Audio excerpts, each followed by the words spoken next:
की ओरिजिनल थाती है।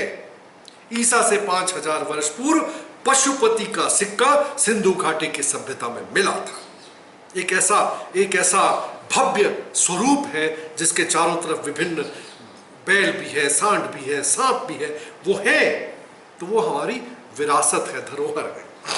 Located in time and place, while culture is abstract of set of mental construct, ये दिमाग में क्रिएट होती है। ये रिन्यूएबल रिसोर्स है जो हमें बार बार जीवंत कर देता है। जीवंत कैसे कर देता है? हम समझने लगते हैं कि we are proud of India, और जब प्राउड ऑफ इंडिया हो तब नेशन का निर्माण होता है। नेशन कैसे बनता है? राष्ट्र की बात करें अपन तो वहां के लोग, वहां के ट्राइब जो मूल है, किन, जेनस, क्लास, फुलोक, इन सब के बाद उनकी लैंग्वेज, उनका रहन सहन, उनका खान पान है, उनकी प्रभुसत्ता। जब राज्य की बात करते हैं तो प्रभुसत्ता की बात चली आती है। हम एक राष्ट्र हैं, हम जीवंत राष्ट्र हैं, हम जीवित हैं। हमें परिभाषित करने की जरूरत नहीं है। जो यहाँ के लोग हैं, जो हमारी ऐतिहासिक विरासत है, जब हम बात करते हैं ईसा से 5000 साल पहले, या ईसा से 600 वर्ष पहले, या महात्मा बुद्ध हुए थे 6ठी शताब्दी ईसा पूर्व में, या महावीर स्वामी हुए थे, 16 महाजनपद थे, ये सारी चीजें मिलकर के एक सशक्त राष्ट्र का निर्माण करती हैं। और वो राष्ट्र का निर्माण किसी भौगोलिक परिभाषा का मोहताज नहीं है। यद्यपि डिनोट करता है, यद्यपि परिभाषित करता है, लेकिन वो राज्य हो सकता है। आप और मैं मिलकर बलिया की बात नहीं करेंगे तो राष्ट्र कहां से बनेगा?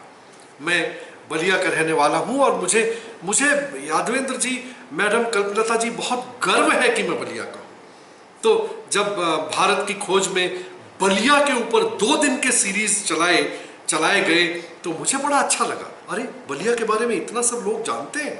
जी हाँ, भारत में पहला स्वतंत्रता आंदोलन 1857 का या 1942 का क्विट इंडिया मूवमेंट, बलिया का इतिहास जो जानते हैं, जो जननायक चंद्रशेखर विश्वविद्यालय के फैकल्टी और प्रोफेसर हैं, उनको पता है कि हमें किस बात पर गर्व है। हम झुके नहीं। अब यह है कि नागरिक संगठित क्यों होते हैं? राष्ट्र के निर्माण के लिए संगठन चाहिए ना, एका चाहिए। चाहे वो कश्मीर का बंदा हो या कन्याकुमारी का बंदा हो, वो त्रिवेंद्रम का हो या उड़ीसा का हो, वो कहता है मैं भारतीय हूँ। If you remember a picture called Chak De India, Chak De India में एक सीन है जब खिलाड़ियों का चयन हो रहा है, और खिलाड़ियों के चयन में जो कप्तान होता है उसमें टीम का, which is historical fact also, तो वो कहता है कि आप कहाँ से हैं? तो वो कहती है कि Vidya from Jharkhand, get out. Pushpa from Punjab, get out. एक बोलती है Rohini from India, come in, because हमें इंडिया का निर्माण करना है, भारतीय होने पर गर्व करना है। तो क्या हो गया? सामान्य ऐतिहासिक पृष्ठभूमि, सामान्य इतिहास। जब सिंधु घाटी की सभ्यता पर तमिलनाडु के आदमी को भी गर्व होता है, पंजाब के आदमी को भी गर्व होता है। हमारी सतलज, व्यास, इन नदियों पर हमको भारतीय होने के नाते कावेरी और कृष्णा और गोदावरी पर गर्व होता है, हमें नर्मदा पर गर्व होता है, हमें गंगा की पहचान, अपनी पहचान लगती है। तो समझ लीजिए राष्ट्र का निर्माण होता है। ये भी एक गाना था, लेकिन मैं चूंकि आवाज नहीं सुना पा रहा हूं, एक लाइन में दिखाना चाहता था। तो नेशन बिल्डिंग कैसे हुई, नेशन फॉर्मेशन कैसे हुआ? ये nation building Sam at the unification of the people, ये स्पंदन जो है ना, जो अपनी बाहों में चल रहा है, जो धड़कन अपने दिल की है, ये राष्ट्र है, ये राष्ट्र का निर्माण करती है। और इसी आधार पर ऐतिहासिक और सांस्कृतिक विरासत पर आधारित होती है, निवासियों की एकता पर निर्भर करती है। संस्कृति और श्रव्य एवं दृश्य, जो मूर्त है, अमूर्त है, इंटेंजेबल है, टेंजेबल है, सुनने योग्य है, देखने योग्य है, इन सबको मिला करके राष्ट्र का निर्माण होता है। अब कल्चर अफेक्ट कैसे करती है नेशन को? Culture is a composite of various recognisable features that reflects a society as nation. जब हम कहते हैं कि वंदे भारत ट्रेन का निर्माण भारत के पेराम्बूर में या मद्रास में किया गया, कंप्लीट इंडिपेंडेंट इंडियन जो मशीनरी है उससे किया गया, तो हम गर्व महसूस करते हैं, ये राष्ट्र का निर्माण है। जब हम कहते हैं कि हमारी बनाई हुई चीज़ें इतने देशों में जा रही हैं, तब हम गर्व करते हैं ये राष्ट्र है। हम जब अपने आप पर गर्व करने लगते हैं तो वो हमारी राष्ट्र है। तो varied number of definition of culture offered, संस्कृति की विभिन्न परिभाषाएं लोगों ने समय समय पर दी है। मैं शॉर्ट में बताता हूं। कल्चर इज म्यूजिक, जब रविशंकर सितार बजाते हैं, जब हरिप्रसाद चौरसिया बांसुरी बजाते हैं, जब भट्टाचार्य जी गाते हैं, जब पंडित भीमसेन का गाना हम सुनते हैं, पंडित जसराज का गान सुनते हैं, तो हमारा स्पंदन हो जाता है। मान लीजिए कि आप पनामा में हैं, उरुग्वे में हैं, या किसी कैरिबियन आइलैंड में हैं, किसी थिएटर में जाते हैं और वहाँ आपको गाना चलता मिलता है, हम लोगों को समझ सको, तो एकदम आपकी निगाह जाती है हाँ यहाँ भारतीय कौन है, तो वो आपकी पहचान बन गई। जब सितार बजने लगता है वो आपकी पहचान बनती है। एक समय था जब अमेरिका में आई थिंक 60s-70s के आसपास की बात है, रविशंकर को लोग जानते थे, रविशंकर को पहचानते थे। जाकिर हुसैन के तबले को सुनने के लिए सेंट्रल पार्क न्यूयॉर्क में भीड़ लग जाया करती थी। आज भी है, मैं आज ये नहीं कह रहा हूँ कि नहीं है, लेकिन जब कुचिपुड़ी, कथक, ओडिसी, आपका मणिपुरी, आपका जो असम का डांस है, ये सब होता है, लावणी होती है, जो फोक है, तो आप अचानक अपने आप को डिनोट करने, अरे इंडियन। आप लंदन में जाइए, यहाँ तो आप नहीं देखेंगे, लंदन में जाइए आप, लंदन में नेहरू सेंटर पे कोई प्रोग्राम होता है इंडिया का, आपका मन करता है जाके देखने का। आपको पता चलता राजा रवि वर्मा के पेंटिंग्स की एग्जीबिशन लग रही है, चलो हम देखते हैं। तो इसका मतलब एक राष्ट्र है जो आपके हृदय में स्पंदन करता है और वो मनुष्यों से आता है। अब ये दोनों चीजें इंटरलिंक्ड है। कौन? राष्ट्र और संस्कृति, दोनों एक दूसरे के बिना नहीं है। How can cultural knowledge help us to shape the present future of nation? Our cultural knowledge system are time proven. हस्ती मिटती नहीं हमारी, बरसों रहा दुश्मन जमाना हमारा, कुछ नहीं हो सकता। ये रोज रोज आपसे लोग कहते हैं ना कि ऐसा होगा तो ऐसा हो जाएगा, ऐसा होगा तो, अरे नहीं होगा भाई। जब 2000, 4000, 5000 सालों तक ऐसा नहीं हुआ, हम आज भी हैं, हम आगे भी रहेंगे। इतना आसान नहीं है हिंदुस्तान को, नेशन को, राष्ट्र को तोड़ना। 50,000 ईयर्स की हमारी हिस्ट्री है।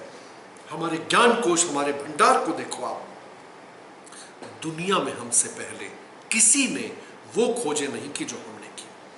तो our knowledge system has served as the pool of knowledge for western. अभी कोई 3-4 दिन पहले बात कर रहा था कि फलानी चीज तो संस्कृत में थी, तो मैक्स मूलर ने कैसे खोज ली? अरे भाई, जर्मनी भाषा वालों ने संस्कृत पर काफी वर्क किया है। और वो जो नई नई खोजों की बात करते हैं ना, इवन फिजिक्स में भी अगर करते हैं, तो आपको मिल जाएगा कि पाइथागोरस का प्रमेय यहां भी था। जो अपना पटना के पास तारे गना है, आपने ऐसे बहुतों लोगों ने देखा होगा तारे गना को, आर्यभट्ट ने वहां पर सारे सितारों की दूरी का अनुमान लगा लिया था। कितने साल पहले? आप आज की बात करते हो, अरे वैदिक ज्ञान, वैदिक गणित, वैदिक विज्ञान।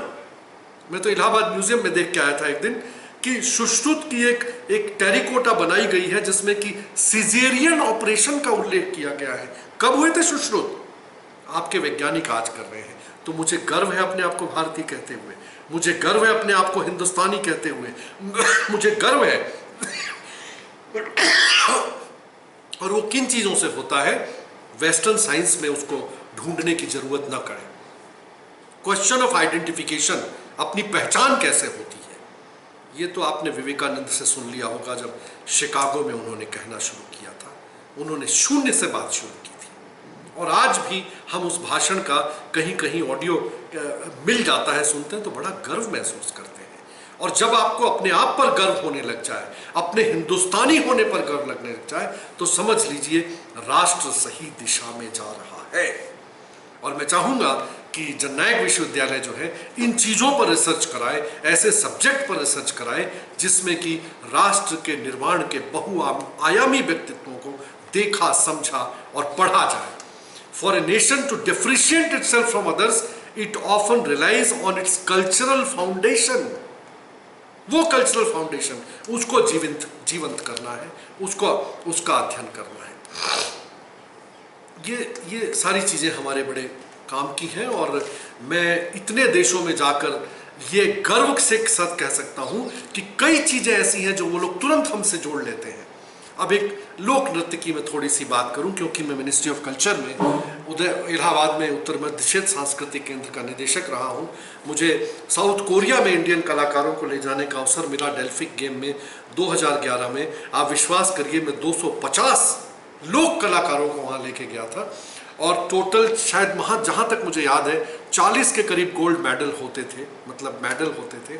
उसमें से 14 या 16 गोल्ड मेडल इंडिया ने जीते थे, जबकि हम लोग 44 कंट्रीज से कॉम्पीट कर रहे थे।